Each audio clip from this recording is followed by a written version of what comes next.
Hey guys, welcome back to the Confirmed RM YouTube channel. Hope you guys are having a wonderful day. Getting ourselves back another 2-minute technicals video looking at XRP. So, we do have an interesting thing to look at here today. We got that push to the upside just like we had thought. We got out of our little bull flag here, up to the upside, pushed through that 50-day moving average, touching that 100, actually pushing through with conviction, but on the long period here, getting just held back by this 702. 786 is up here, but this is a 702. Actually, let's just zoom out a little bit further so you guys can see that. Right there, see the 702 on a long period, but it's also the 786 on the shorter term time period. So kind of an interesting make or break moment for what we're going to wind up seeing with XRP. So if we actually get a hold on top of this 100-day moving average, we're going to get a nice push up here to around 57. That's just what I see happening. It's right around here. It comes, I guess, on the ceiling here. That's around like 56.4, 56.5. You might get that push up to that. A little overextension to the previous high that was set here before that massive fall. So that's what I would expect. You're going to get a nice whip back. You're going to get that moving up and stair-stepping pattern, because if you go like this, grab ourselves a support line, and it looks like you might be able to push, maybe go a little sideways until 2 or 3 o'clock in the morning. It's also a Monday, as you guys know. Do like this. You can see it'll come out to around mid to late morning. If you want to make it even shorter, you could just do something like this. Actually, it looks the same regardless. The max move you're looking at, I think, will come out to exactly there. Yep, 56.5, right up to that 200-day moving average, almost up there to around the 57, I'm sure, as an overextension. But that'd be the most you'd be looking at. The shortest you'd be looking at is, I think, around that 55.5.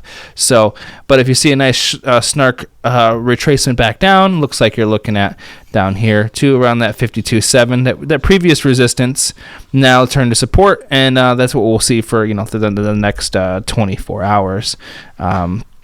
Obviously not all at once, might be like that, more something like that, but no, it's a Monday, so it's usually not great. So if we can hold this 100-day moving average here on the the 1 hour, I would expect up there to push up to the upper boundary. Go here to the 4 hour. You can see the 50-day moving average is right there at exactly the same point, 56.5. So they do round up nicely. You got your nice push through, back test holding on, and it looks like the 4 hour and the 1 hour support each other. So we're okay with that. It makes sense to get this retracement because, let's see if we do something like this. We bottomed out pretty hard. We got here to around 8 on the RSI. Like I told you guys, we haven't seen that much in a while. You had your bullish turnaround earlier in the day on Saturday, and now it's continuing to the upside. So it might be a decent Monday.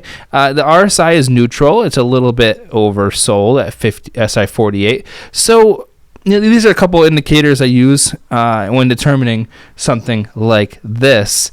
And neutral on the 4 hour. Go here to the 1 hour.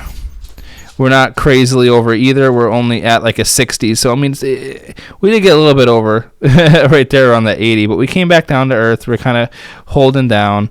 So, let's see what happens. We're kind of battling a resistance here going across. The same one that we're seeing on the 4 hour.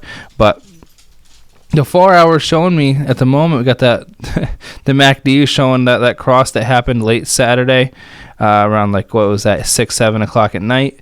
So let's just go off of this. You're gonna have to just zoom out a little bit. You're gonna be looking for, go back here on the 1 hour. You're gonna grab this Fibonacci, go from the top to bottom. So this one here, you're gonna be looking through, getting a crack through 54.7 we should be seeing around that 56.5. So that's just my thought process.